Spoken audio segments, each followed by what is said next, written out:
Salam sejahtera bagi kita sekalian. Assalamualaikum warahmatullahi wabarakatuh. Sesudah rapat pembahasan DIM, Daftar Inventarisasi Masalah RUU ASN, dilakukan pada tanggal 12 Juni 2023, maka beredarlah isi DIM RUU ASN tersebut kepada honorer. Ternyata isi daftar inventarisasi masalah RUU ASN mengecewakan tenaga honorer. Ada P3K paruh waktu ataupun P3K part-time. Kami ambil dari jpnn.com yang membuat judul berita, isi DIM RUU ASN mengecewakan honorer. Ada P3K paruh waktu, gaji, dan pensiun, tanda tanya. Ini ditayang pada hari Kamis 6 Juli 2023. Daftar inventarisir masalah atau disingkat dengan DIM RUU ASN yang dibahas pemerintah dengan Komisi 2 DPR RI beredar luas di kalangan honorer.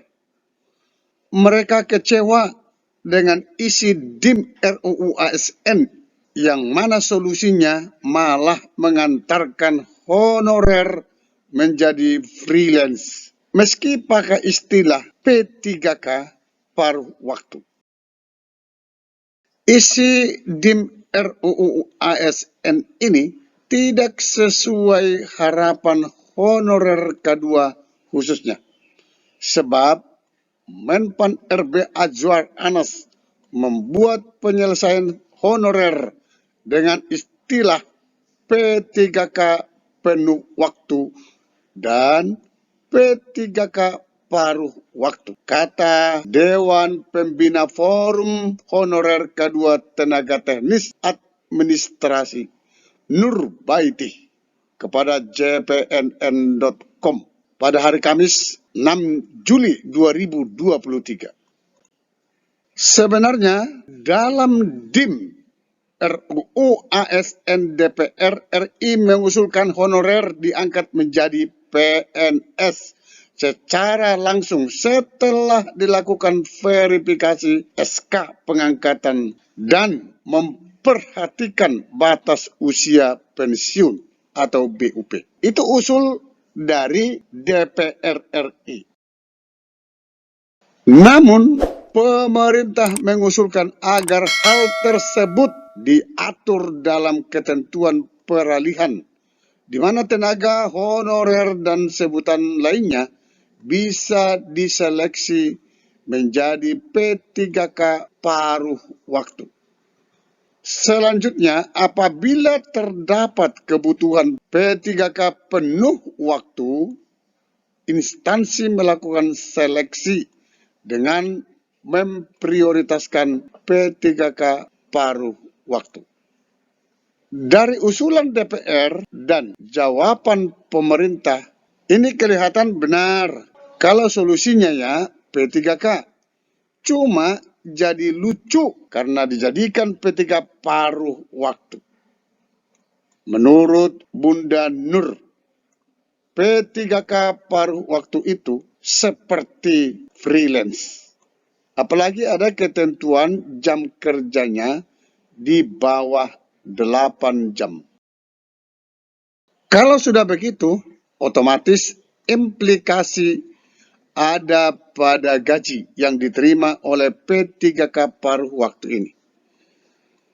Dia mencontohkan guru P3K digaji 2,9 jutaan, bekerja penuh waktu. Otomatis P3K paruh waktu gajinya di bawah itu. Maksudnya di bawah 2,9 juta. Nur khawatir perbedaan P3K penuh waktu dan P3K paruh waktu akan membuat perbedaan status sosial. Maaf saja ya, P3K yang sekarang saja masih dianggap golongan kelas 2 dibandingkan PNS. Makanya seragamnya dibedakan. Bagaimana dengan P3K paruh waktu? Cetus Ibu Nur.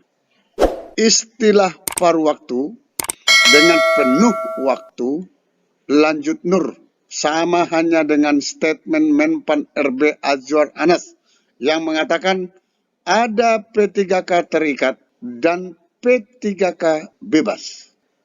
P3K bebas, beban kerjanya tidak lebih dari 8 jam per hari. Artinya honorer bisa cari tambahan lagi. Yang jadi pertanyaan, apakah bisa masuk kategori jenis ASN sambung Nur? Untuk P3K penuh waktu, artinya sama halnya dengan P3K terikat gaji dan tunjangannya tetap. Di dalam DIM, pemerintah memang bilang jika ada kebutuhan P3K penuh waktu, maka bisa memprioritaskan dari tenaga P3K paruh waktu. Artinya bisa diubah sesuai kebutuhan. Bagaimana dengan pensiun? Di dalam DIM, DPR telah mengusulkan P3K mendapatkan pensiun dan jaminan hari tua. Sayangnya, pemerintah menyatakan tetap menggunakan aturan yang sudah ada, alias usulan DPR ditolak. Ada hal lain yang membuat Nur sedikit kecewa. Dalam DIM RUU ASN, DPR setuju revisinya dikembalikan kepada pemerintah. Sebab itu sama dengan isi UU ASN yang sekarang sehingga memakai kebijakan sama seperti sebelumnya.